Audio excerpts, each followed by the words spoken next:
O que o espiritismo fala sobre a questão da prostituição e aquele que procura esse tipo de recurso? Aí, esse nosso ouvinte coloca um exemplo. Um homem casado tem uma casa harmônica, filhos bem criados, calmos, estudiosos, uma esposa parceira, amável, inteligente, bonita, que faz tudo por ele e seus familiares. E mesmo assim, esse homem recorre a mulheres de prostituição ou ter sempre casos extraconjugais. Por quê? O que se faz nessa situação?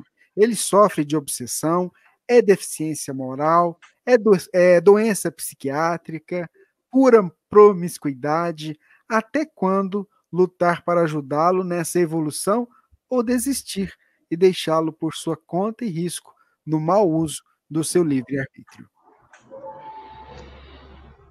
Sem dúvida nenhuma, existe aí um processo obsessivo, sem dúvida nenhuma. E esse processo obsessivo se origina exatamente da história pregressa desse companheiro. Qual é o cenário mais provável? Ele está apenas repetindo experiências do passado. Ele é uma alma que já fazia isso em outras existências. Isso é uma prática que faz parte da personalidade do indivíduo. E ele faz isso que ele não acha que é errado. Ele só faz isso que ele acha que está certo. Não acha que é tão ruim assim, não. E aí, o que acontece? A pessoa se deixa envolver pelas emoções que ele tinha na outra existência, pelas experiências que ele viveu no passado. Ele traz essas experiências para agora, esse estilo de vida. E os companheiros de farra do ontem são os que o estimulam nesse processo de perturbação. Eu estava citando ainda há pouco o capítulo 4 do livro Missionários da Luz. Lá tem esse caso, viu? Dá para dar uma lida lá. O rapaz é casado, ele tem uma esposa amorável. Ele mesmo diz assim: minha esposa é maravilhosa, eu tenho tudo, não preciso de nada. Mas eu não consigo resistir. Eu não consigo. Quando eu me vejo, eu estou no prostíbulo. E aí, o André Luiz conta que ele tem 2 obsessores. Os 2 obsessores que ele tem não são do passado. Ele ganhou no prostíbulo. A história é dele. Ele é um espírito promíscuo. Ele é promíscuo. Então, como ele é promíscuo, ele vai ao prostíbulo e aí ele encontra 2 espíritos que se agarram nele e passam a estimulá-lo de maneira ainda mais violenta para que ele volte sistematicamente a esse tipo de vida. E ele vive assim, ele vive um conflito, ele é médium da casa espírita, mas vive o conflito em função dessa perturbação espiritual. Mas não é só isso que você está perguntando, você está perguntando mais coisa além disso. Está perguntando o que fazer nessa situação, né? Bom, a primeira coisa a verificar é o quanto você está disposta a seguir na relação. O quanto você está disposta. Por quê? Porque é preciso fazer a leitura dos processos obsessivos e contabilizar isso na decisão que você vai tomar.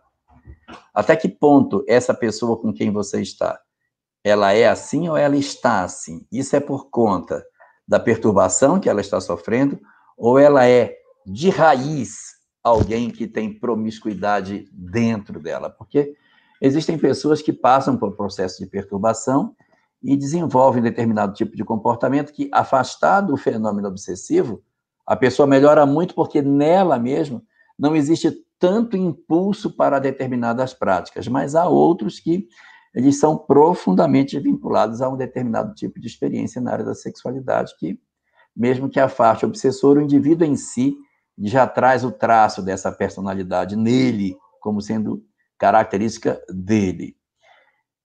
Bom, o que fazer? Primeira coisa é identificar até onde a obsessão é a causa motriz desse comportamento. E depois, até onde você está disposta a ir. Até onde você está disposta a se sacrificar, até porque existe uma questão de saúde pública aí, né? Porque na medida que ele vai se relacionando com outras pessoas, ele pode trazer para casa determinadas doenças também, para os filhos, para você. Então tem um aspecto também de sanitário que tem que ser visto na conduta que ele está tendo. Eu acho que vale, como primeiro movimento, depois dessas 2 reflexões sobre a obsessão e sobre a conduta dele, a conversa com ele. O que você pretende da vida? Que é preciso ouvi-lo, saber o que ele quer. Muito provavelmente, ele vai dizer que ele não quer separar, ele quer ficar assim porque está conveniente. Ele tem o lar, tem todos os confortos do lar e tem a vida livre do lado de lá. E aí você precisa reunir a família, se for o caso, não sei se seus filhos são adultos, para tomar a decisão que você achar que é mais conveniente de fazer. Não é? Se você acha que deve continuar a relação, ou se você acha que você tem que terminar essa relação. Se por algum motivo você achar que você precisa terminar essa relação, faça sem violência. Faça o mínimo possível de movimento litigioso no que você vai fazer. Procure fazer isso sem feridas. Você faça como se fosse um laço que você desata, e não como se fosse um nó que você corta. Se você tiver que fazer, desate o laço, mas não corte o nó. Não faça com violência. Não exponha de maneira negativa para os filhos. Não denigra a imagem dele. Não desconstrua a imagem que ele possui. Mas é primeiro preciso uma conversa com ele para saber o que ele pretende da vida. Saber o que você quer, saber o que ele quer. Se seus filhos forem adultos e você estiver propensa a tomar uma decisão de interromper a relação, conversar com eles, para que eles tomem consciência do que está acontecendo, não serem tomados de surpresa com relação a isso. É provável que ele se conserte, porque a própria idade ela vai tirando muitos arroubos de determinadas práticas sexuais de muitas pessoas. Eles vão ficando mais maduros e vão refreando determinadas coisas naturalmente pela própria idade, porque vão tomando consciência do quanto se expõem, dos riscos que correm, então vão começando a reduzir e vão saindo um pouco mais dessa vida. Isso é possível de acontecer a depender da idade. Se for muito jovem, ainda pode ser que esse processo perdure por muitos anos ainda, até que a madureza o alcance. Mas é importante que você esteja serena. Culto do Evangelho no lar, importantíssimo para isso, para que você mantenha a decisão com serenidade, você possa decidir com mais acerto, orar bastante. E, assim, como última recomendação, eu lhe diria que você talvez precise fazer alguma coisa no sentido de reconstruir uma relação que está esgarçada. Às vezes o companheiro está vivendo essas experiências porque ele, de certa maneira, não se sente cúmplice, ou não sente que você seja cúmplice dele. Eu não estou me referindo à questão de práticas sexuais, não é isso. Estou me referindo à vida. Ser cúmplice, estar mais próximo, decidir juntos, ser mais parceiro, mais amigo, fazer um esforço, nem que seja um esforço derradeiro, de aproximar-se ainda mais, para ver se essa aproximação efetiva não comove o coração dele para que ele diga, eu não posso fazer mais isso. É covardia o que eu estou fazendo. E aí, recuar por uma tomada de consciência desse tipo de prática. Você se afastar dele por conta da raiva e da mágoa, você só abre espaço para que ele procure ainda mais esse tipo de conduta. É preciso fazer o movimento contrário.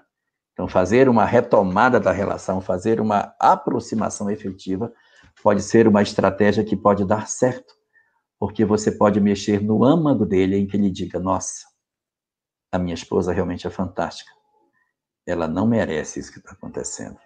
E aí, pode fazer um movimento de retorno ou uma tomada de consciência muito profunda em que ele comece a fazer o caminho de volta para casa.